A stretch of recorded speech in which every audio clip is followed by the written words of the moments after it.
Good day everyone. Today, I discuss about the elemental profession and the pre-Hispanic in 1996.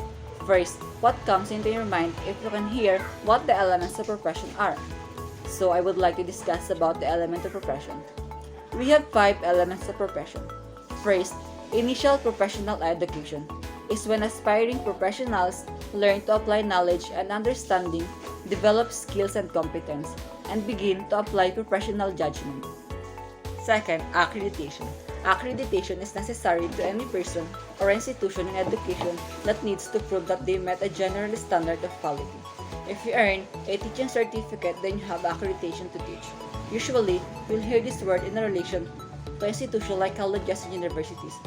And accreditation is a third-party attestation related to a conformity assessment body such as certification body, inspection body, or laboratory, conveying formal demonstration of its competence to carry out specific conformity assessment tasks such as certification, inspection, and testing. Third, licensing. A teaching license refers to the teaching credential that is needed to allow you to legally work as a teacher with a given area in countries abroad as well as your home state, province, or country. Fourth, professional development. Professional development refers to instructors developing and improving their skills to better meet the needs of their students. Approaches to professional development include reviewing case studies, consultation and coaching, mentoring and technical assistance. Here, collaboration and evaluation take place to enable educators to enhance students' outcomes. Fifth, professional societies. A professional society is typically a non-profit dedicated to advancing the profession and the professional of a given discipline, field, industry, or sector. In fact, this is essentially the tagline of the American Statistical Association. And the last one is Code of Ethics. A professional code of ethics outlines teachers' main responsibilities to their students and define their role in students' lives.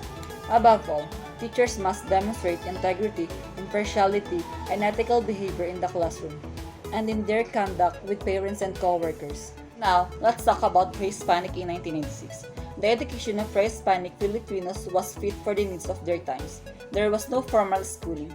Parents trained their children informally. Mothers educated their female children in housekeeping, weaving, basket making, and other agriculture-related activities. Fathers trained their male children in hunting, carpentry, agriculture, and shipbuilding and mining. Skills too would vary on their industries and locations, whether highland, lowlands. Education was oral, practical, and hands-on. During the pre-Spanish period, education was still decentralized. Children were provided more vocational training but leisure academics, which were headed by their parents or by their tribal tutors. They used a unique system of writing known as the baybayin. Pre-Spanish period, baybayin, the term baybay literally means to spell in Tagalog. It also known as the alibata, wherein it is the ancient writing system that was used before by the Filipinos. The pre-Spanish system of education underwent major changes during the pre-Spanish colonization. Tribal tutors were replaced by the Spanish missionaries' tribal tutors. Education was informal and structured. Children were provided with vocational training and less academics by parents and houses of tribal tutors. Spanish missionaries. Education was religion-centered. Education for the elite only. Spanish is compulsory. Boys and girls school are separated.